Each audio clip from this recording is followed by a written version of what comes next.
I assume you work in management? Gregory Anderson asked, swirling his expensive champagne while eyeing my off-the-rack suit with barely concealed disdain.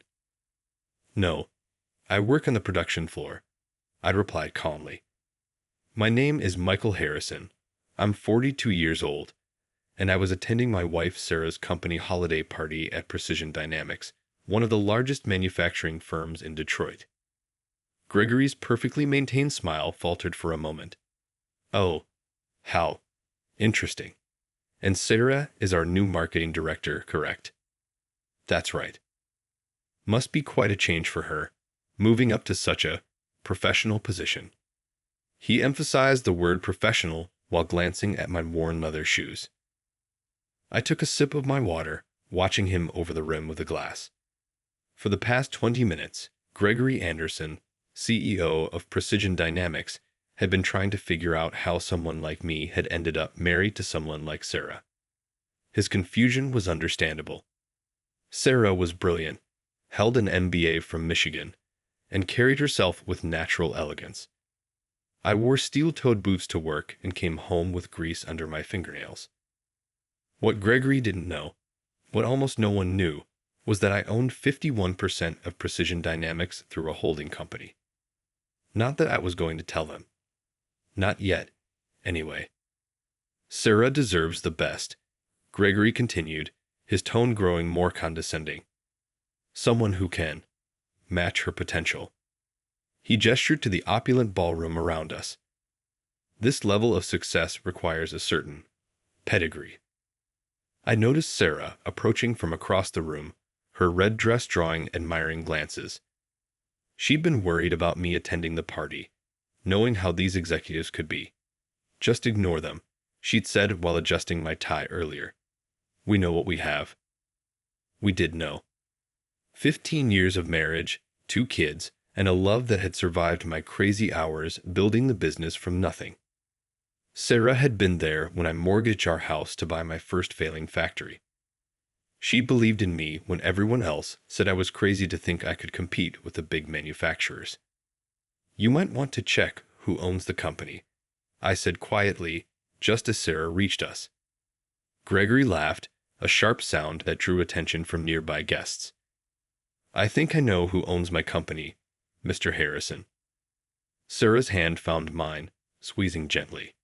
She'd heard his tone. What's going on? She asked, her smile professional but her eyes concerned. Just chatting with your husband about his work, Gregory replied. Fascinating to learn he works in our factory. Must be quite an adjustment for you, Sarah, being married to someone so blue-collar. I felt Sarah tense beside me. She opened her mouth to respond, but I squeezed her hand. Not yet. I should check the ownership records more carefully, Gregory continued, clearly enjoying himself. Make sure we're properly structured for success. You should, I agreed mildly. The next morning, I was in my private office on the top floor of a nondescript building 3 blocks from Precision Dynamics. The space was simple. Just a desk, some filing cabinets, and a view of the factory I'd bought 8 years ago. The one Gregory thought he controlled. My phone buzzed. A text from Sarah. Greg just called an emergency board meeting. Looks like he found out. I smiled, remembering how we planned this. Sarah taking the marketing director position had been her idea. Let me see how they really treat their employees, she'd said, before we make any changes. Now we knew. The phone on my desk rang. The private line, only 5 people had the number to. Harrison, I answered. Mr. Harrison, this is Linda from Gregory Anderson's office. Mr. Anderson would like to meet with you immediately. Would he? I leaned back in my chair. Tell him I'm available at 2 p.m. My office, not his. A pause. I'll let him know. I spent the morning reviewing reports from our other factories, the ones Gregory didn't know we owned. Precision Dynamics was just the latest acquisition, bought through layers of holding companies when their stock price dropped last year. I'd kept everything quiet, wanting to see how the company really operated before making changes. At 1:58 p.m., my secretary buzzed. "Mr. Anderson is here. Send him in." Gregory looked different in daylight, without the artificial confidence of the party. His face was pale, his usual smirk replaced by a tense expression. "Please sit." I gestured to the chair across from my desk. He sat stiffly, placing a folder on his lap. "The ownership records. There must be some mistake." "No mistake." I opened my laptop, turning it to show him the corporate structure. Midwest Holdings owns 51% of Precision Dynamics. I own Midwest Holdings. "But you work in the factory." "I work in all my factories." I closed the laptop. How else would I know what's really happening on the production floor? Gregory's face flushed. "Yesterday, at the party." "Yes, yesterday." I kept my voice level. "You made it very clear what you think of factory workers. Of people who actually make the products that pay your salary." "I didn't mean." "You meant exactly what you said." I stood up, walking to the window. "Tell me, Gregory, how many of our floor managers have engineering degrees? How many line workers have patents on the processes they use every day?" He shifted uncomfortably. I don't know." "Exactly. You don't know because you've never bothered to ask. You see the suit, not the person wearing it." "Mr. Harrison, I assure you." "I'm making some changes," I interrupted. "Effective immediately, all executive bonuses will be tied to worker safety and satisfaction metrics. Management will spend 1 week per quarter working on the production floor, and the empty executive dining room is being converted into a child care center for our workers." Gregory's mouth opened and closed without sound. "Also," I continued, "we're implementing a profit-sharing program for all employees. After all, they're the ones creating the value, aren't they? The board won't approve." "I control the board." I turned back to face him. "The question is, do you want to be part of these changes, or should we discuss your severance package?" He swallowed hard. I want to be part of the changes." "Good." I sat back down. "Then your first task is to personally apologize to every floor supervisor for the condescending memo you sent last month about maintaining professional standards. They're more professional than you know." Gregory nodded quickly, probably realizing for the first time that his job depended on people he'd spent years looking down on. "One more thing," I added as he stood to leave. "Sarah isn't just our marketing director. She's our new VP of corporate culture. She'll be implementing these changes. I suggest you give her your full cooperation." After he left, I called Sarah. "How'd the board meeting go?" She laughed. "You should have seen their faces when they realized who you were. The woman who called me a diversity hire last week turned completely white. Think they've learned their lesson. They're starting to." She paused. "You know this is why I fell in love with you, right? Not the money or the success, but how you treat people. How you never forgot where you came from." I smiled, looking out at the factory floor below. Workers were changing shifts, men and women who put their heart into building quality products. People Gregory had never bothered to know. "Speaking of where we came from," I said, "want to grab dinner at Joe's Diner?" "For old time's sake." "The greasy spoon where you proposed?" "The same. I'm craving their meatloaf." "Perfect." I could hear her smile. "Just let me change out of these heels first." That evening, sitting in our favorite booth at Joe's, watching Sarah laugh at something our ancient waitress said, I thought about success. Not the kind measured in stock prices or square footage, but in the dignity of work well done. In treating people with respect regardless of their title or salary. Tomorrow, we'd start implementing the changes at Precision Dynamics. But tonight, I was just a factory worker having dinner with his wife. And that was exactly who I wanted to be. The changes at Precision Dynamics started immediately. The morning after my meeting with Gregory, I walked through the factory floor wearing my usual work clothes. Workers who'd known me for years just nodded and smiled, keeping our secret. They'd always known who I was but understood why I worked alongside them. Gregory, wearing an ill-fitting jumpsuit over his designer clothes, trailed behind me, looking thoroughly uncomfortable. Part of his new education was spending the week learning what actually happened in his factory. "Mr. Harrison," he started, flinching as a forklift peeped past us. "I've been reviewing the employee files like you asked. I had no idea we had so many skilled engineers, patent holders, people with advanced degrees. I finished for him. Meet James over there." I pointed to a man carefully calibrating a precision machine. PhD in mechanical engineering from MIT. Chose to work here because he loves solving real problems, not just writing reports about them. Gregory's eyes widened.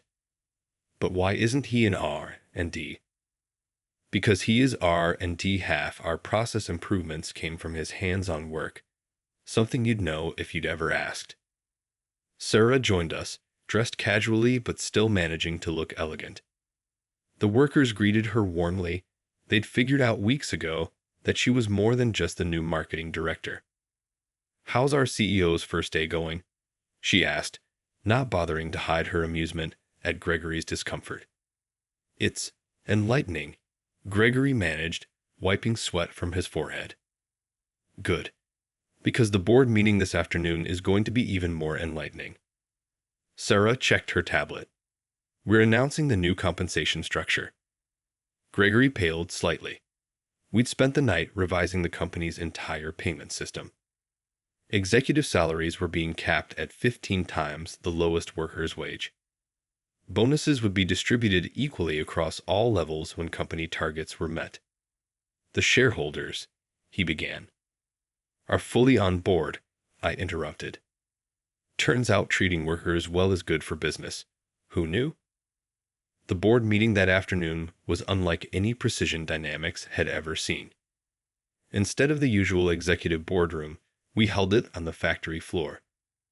Board members perched awkwardly on metal chairs while workers continued their tasks around us.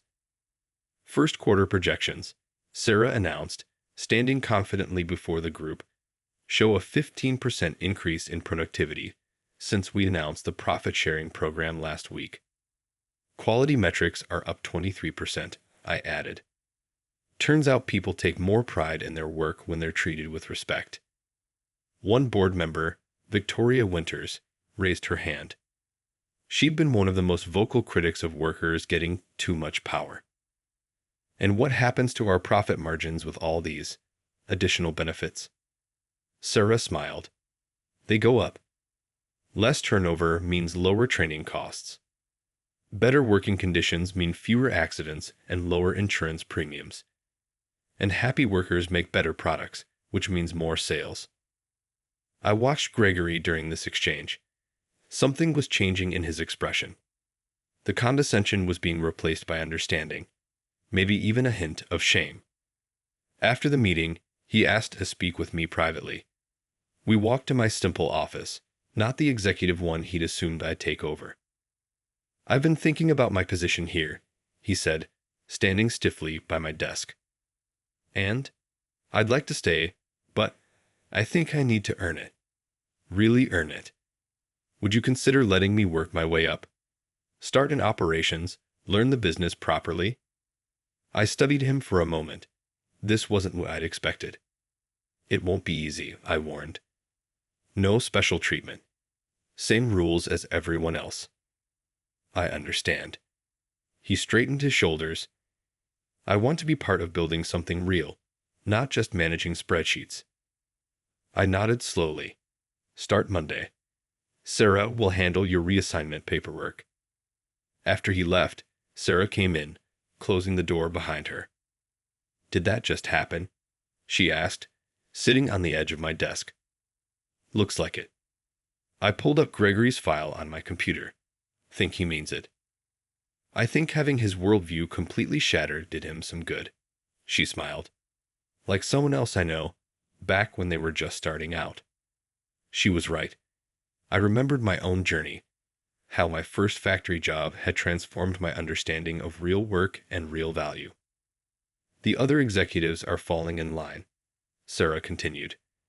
Amazing what seeing their CEO in coveralls can do. And the workers? Morale's through the roof. The Child Care Center opens next week. The new training programs are oversubscribed, and 3 people have already applied for the Education Assistance Program.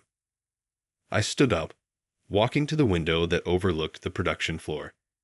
The afternoon shift was in full swing, the rhythm of machinery and human skill working in perfect harmony. You know, Sarah said, joining me at the window, some of the other companies in your portfolio might benefit from this approach. I smiled. She was right, as usual. Precision Dynamics was just the beginning. There were other factories, other companies where executives had forgotten the value of the people who actually did the work. One thing at a time, I said, pulling her close. First, let's make sure this place becomes everything it should have been all along. Starting with the company picnic next month, she grinned, where you'll finally reveal yourself to everyone. About that, I turned to face her. I was thinking we keep things exactly as they are. Me on the floor, you in the office, both of us making changes from where we can do the most good. Sarah nodded thoughtfully. The workers who know your secret seem to prefer it that way. Makes them feel like someone in power really understands their challenges. Exactly. I checked my watch. Speaking of which, I've got a shift starting in 10 minutes. The owner of the company working the afternoon shift, she laughed. Only you, Michael Harrison. No. I corrected her. Not the owner. Just another worker who happens to have some extra responsibilities. As I changed into my work clothes, I thought about Gregory's transformation. Sometimes people just needed their assumptions challenged, their worldview expanded. Success wasn't about corner offices and expensive suits. It was about building something worthwhile, something that made life better for everyone involved. The afternoon shift started exactly as it always had. Me at my station, doing honest work with honest people. The only difference was that now, somewhere in the building, a former CEO was learning the same lessons I'd learned years ago. Real value isn't created in boardrooms. It's built on factory floors, in workshops, in the places where people turn ideas into reality. And sometimes, the best way to lead is to work alongside those you serve. 3 months after Gregory's transformation, Precision Dynamics had become a case study in corporate culture change. Business magazines were writing about our revolutionary approach to management, though we'd simply returned to basic human decency. I was working my usual afternoon shift when the first reporter showed up. She'd somehow gotten wind of the mysterious owner's story and wanted an interview. I watched from my workstation as Sarah expertly deflected her questions. Our ownership structure isn't the story, Sarah told her. The real story is how treating workers with respect improves everything: quality, productivity, innovation. The reporter wasn't satisfied. But sources say the owner actually works on the factory floor. Many of our executives work regular shifts, Sarah replied smoothly. It's company policy now. I smiled, focusing on the precision gear assembly in front of me. Let them speculate. The work was what mattered. Gregory, now 4 months into his retraining, had surprised everyone. He'd started in basic assembly, refusing any special treatment. Now he was learning quality control, and for the first time in his life, he actually understood what our products did. Michael, he called out, approaching my station with a clipboard. Can you check this tolerance reading? Something seems off. I looked at the measurements. He was right. The calibration was slightly out of spec. 3 months ago, he wouldn't have even known what to look for. Good catch, I said. What's your recommendation? He thought for a moment. Recalibrate the entire batch. It'll take longer, but it's better than risking any defects. Exactly. I nodded approvingly. Quality first, always.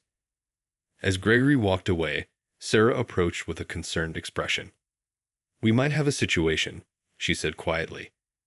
"Jensen Manufacturing is trying to poach our workers. They're offering higher base salaries. Jensen was our biggest competitor, and they've been watching our transformation with growing concern. Our productivity was up 28%, quality complaints were down 67%, and our employee retention rate was now the highest in the industry." "How many have they approached?" I asked, cleaning my hands with a shop rag. "At least 15 so far. All key positions." I thought for a moment. Call a general meeting. Main floor. End of shift. At 5 p.m., the entire workforce gathered on the factory floor. I stood on a pallet, looking out at the faces of people who'd helped build this company into what it was becoming. "I hear Jensen Manufacturing is offering some of you jobs," I began. No point dancing around it. "Better base pay, probably some nice signing bonuses." The crowd shifted uncomfortably. Some looked guilty. "Here's what Jensen isn't telling you," I continued. "They have no profit sharing, no child care center, no education programs. Their executives still hide in corner offices, making decisions about your lives without ever meeting you." I saw heads nodding. "But this isn't about Jensen. It's about us. About what we're building here." I gestured around the factory. "Not just products, but a community. A place where everyone's contribution is valued, where we succeed or fail together." Sarah stepped forward. "We're announcing some changes," she said. "First, anyone who's received an offer from Jensen, we'll match their base salary. Not because we have to, but because you're worth it." Murmurs of surprise rippled through the crowd. "Second," I added, "we're expanding the profit-sharing program. Starting next quarter, 30% of all profits will be distributed equally among all employees, from the cleaning staff to the executives." The murmurs turned to excited whispers. "And finally," Sarah concluded, "we're implementing a worker representation program. 2 elected workers will join the board of directors, with full voting rights." The whispers became cheers. "One more thing," I said, raising my hand for quiet. "Jensen isn't just trying to steal our workers. They're trying to steal our culture. But they don't understand that culture isn't about 1 year after the holiday party that changed everything. Precision Dynamics hosted another celebration. This time, it wasn't in an expensive hotel ballroom, but in our factory, transformed for the evening with string lights and tables set between the machinery. Workers and executives mingled freely, sharing stories and laughter.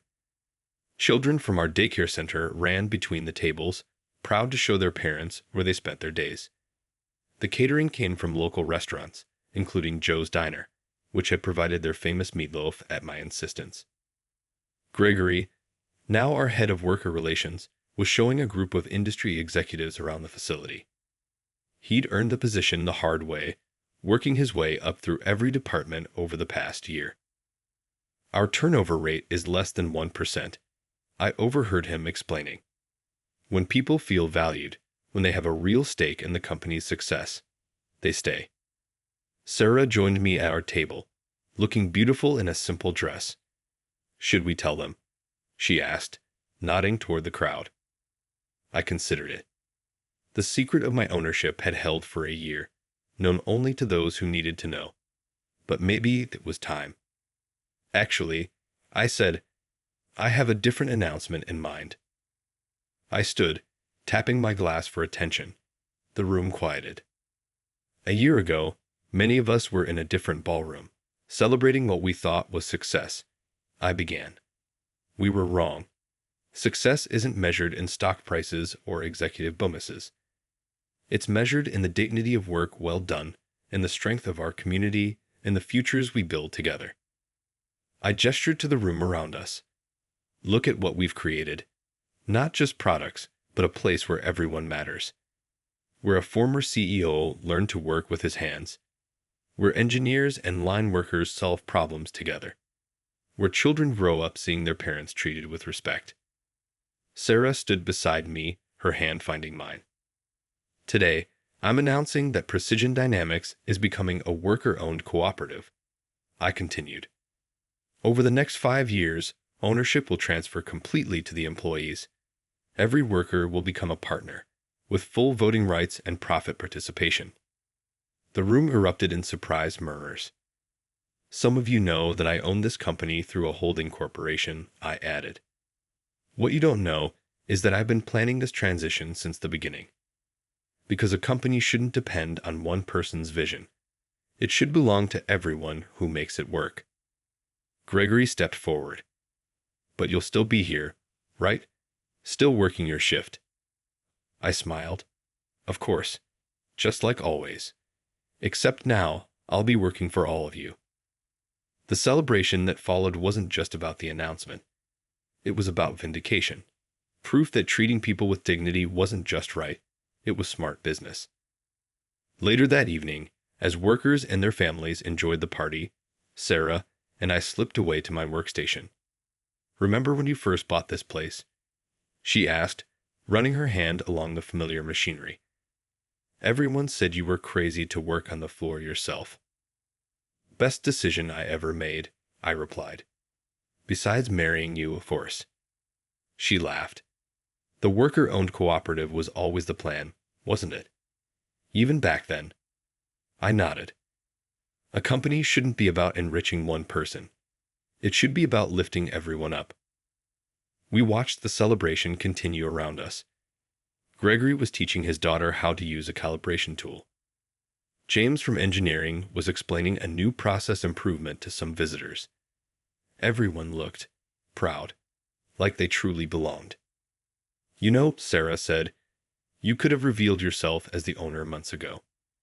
Taken the credit for all these changes. I shook my head. The changes worked because they came from all of us. From the floor up, not the top down. As the evening wound down, I found myself back at my workstation, preparing for tomorrow's shift. Some habits don't change, ownership transition or not. Gregory approached one last time. A year ago, I thought I knew everything about running a company, he said. Now I realize I knew nothing about what really matters. What really matters? I asked, though I knew his answer would be different now. He looked around at the factory, at the families still celebrating, at the community we'd built together. People, he said simply. Always people. I smiled, checking my tools for the morning shift. Tomorrow would be another day of honest work with honest people. And now, they weren't just workers, they were owners, partners in something bigger than themselves. Because sometimes the best way to lead isn't from a corner office. It's from the factory floor, where real value is created, where real relationships are built, and where dignity and success go hand in hand. That's the real secret of Precision Dynamics. Not the programs or the policies, but the simple truth that when you trust people, when you give them a real stake in their work, they'll prove you right every time. And somewhere in Detroit, a factory keeps running, not just making products, but making a difference, one shift, one worker, one day at a time.